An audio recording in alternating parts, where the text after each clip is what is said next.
Yo, what's up, y'all? I am back with y'all for the fourth unboxing of the channel. I'm gonna look at something I just picked up from my FFL. I'm gonna hop right in, but before I hop right in, of course, let me ask y'all as always to make sure you subscribe to the channel, like the video, watch it all the way through from beginning to end, and of course, comment because we've been on a roll, on my way to 800 subs, and all these different things. Liking, subscribing, watching, and commenting. They get us in the algorithm, keep us there, and we reach new subscribers. So all y'all that's been here, I appreciate y'all. Let's get into the box. Let's see what we got.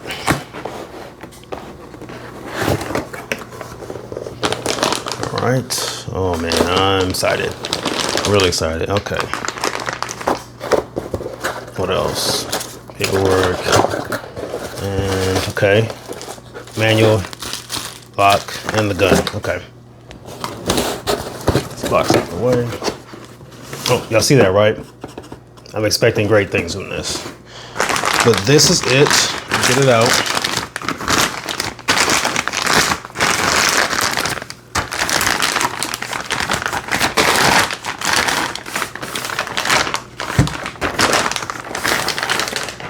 Get it out the way. Get that out there.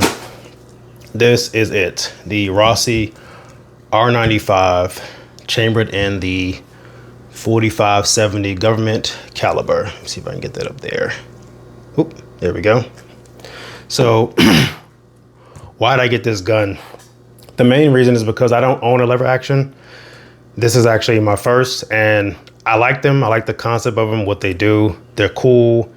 It's something different, and they have a bit of a resurgence lately, and I've been looking to get into it for a while. I just hadn't got my hands on it yet. Also, this will be my first time shooting the 4570, so I'm coming into this clean. I don't know what to expect as far as performance, recoil, etc., but I am excited about it. So the other reason I got this is because for what I've done research-wise, I think Rossi is a good company. They make good stuff. And for the price of this, you can't beat it. Now, I know there's other options out there. I'm not going to mention them. I'll eventually buy them and talk about them individually. But as of right now, of you all seeing this video, you can go online and get this with taxes and shipping for under $700. All right. So that's a steal. And again, I could have got some of the other brands, but I said, you know what? Let me just start off here, see what I think, and then I'll move on to the other ones. So if you want to know, I got this from a company called DK Guns. I'll put a screenshot up on the screen. And of course, as always, I bought this myself because I don't get anything free here. So let me talk about the specs. I'll walk you through its functionality a bit, and then I'll conclude it. So Rossi makes this lever action in 4570. Again, they make 3 different configurations of this, or sort of. So this one has a 20-inch barrel. Let me get that up here. The barrel is right here. The top tube is 20 inches. They make one with a 22-inch barrel, so slightly longer, and one with a 16-inch barrel is slightly shorter. The bottom tube is the magazine tube. It holds 6 plus 1. It goes along the bottom of the gun. So you can effectively put 6 of these in the tube plus 1 in the chamber. All right.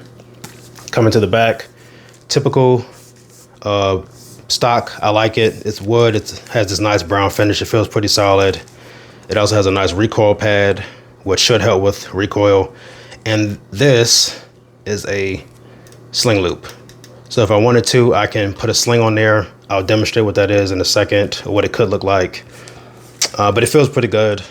Moving on up, you have the lever loop, which is how you run the gun. Let me show you how that will function. Of course, make sure the gun's empty. That's what that's for.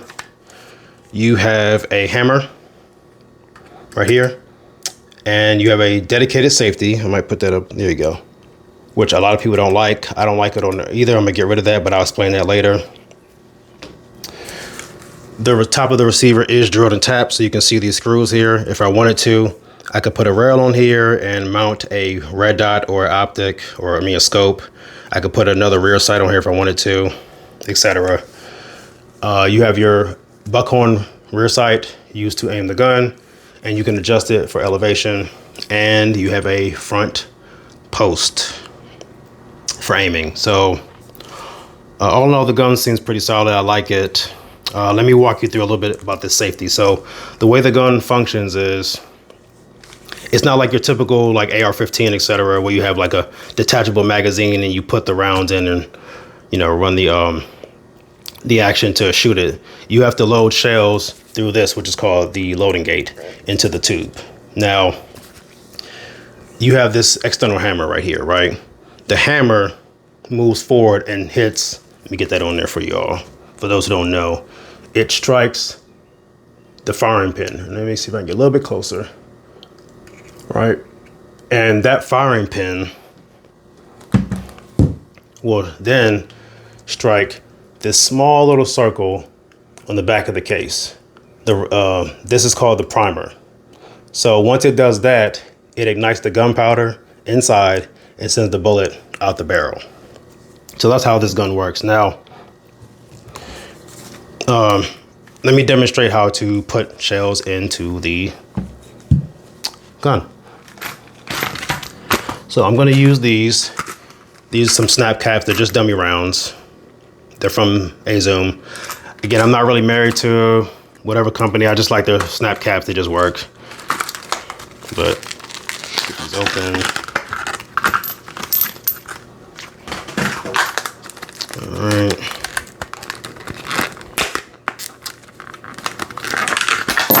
All right, boom. Get crap out of here. All right, 1 second.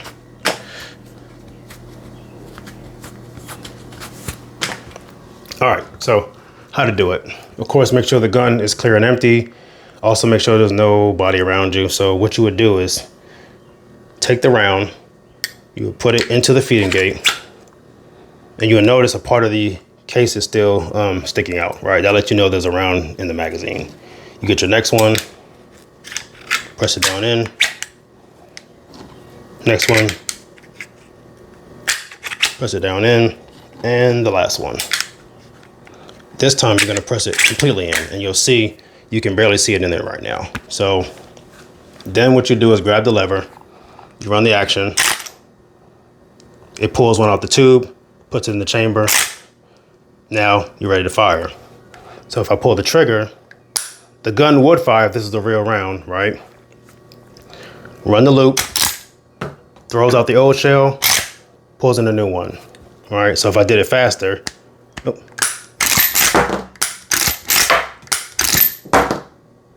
And let me tell you something, that is oh so satisfying to do. You hear me? I really enjoy doing that. But that's how this gun functions. Also, let me explain a little bit about the safety. So traditionally, lever guns don't have this dedicated safety right here, and a lot of people don't like it. So, but to keep the gun safe, what you would do is you'll see, I might have to put a picture up. You see that little bit of red, right? That tells you that the safety is off and that the gun's ready to fire. Whenever you see red on a gun with a safety, that means it's ready to fire. If I press it in, you don't see the red anymore. And so if I pull the trigger, remember I mentioned that hammer? It's not striking the firing pin. So that is there. I'm told that these type of safeties are unreliable, so a lot of people don't like them. But there is another way to make the gun safe. What you would do is cock the hammer, take the safety off, and then what you would do is put it in a half cock position. So you grab the hammer, press it down, pull the trigger a little bit, walk it forward, and then let go of the trigger, and the hammer stops in a half cock. Now the trigger can't be pulled, right? So that is how you can run this gun in a better way to keep it safe. But overall, I mean, so far, I like it. It feels really nice in the hand. Again, the stock and the forend feel solid. I am gonna go shoot it in the next video, but there are a few things I'm thinking about doing to it. And let me show y'all what I'm thinking. So to get rid of that safety we talked about, I bought a safety delete. It's from a company called Ranger Point, and I'm gonna put this in there and get rid of this. I don't want a unreliable or potentially unreliable part, you know, when I need the gun to fire it. So I'm probably gonna get rid of that. And I may replace the rear sight with this one. It is a peephole or ghost ring sight, etc. I got this from a company called, let's see if I covered it up. Here we go. Oop, sorry. Skinner sights. So I'm probably going to replace this sight and that safety. But all in all, so far it seems good. I have no complaints. I'm really excited. I'm going into this clean, fresh. I don't know what to expect, but you know, hey, we'll see how it goes. But of course, make sure y'all subscribe to the channel, like the video, watch it all the way through, comment, and I'll catch y'all at the range in the full review. Peace.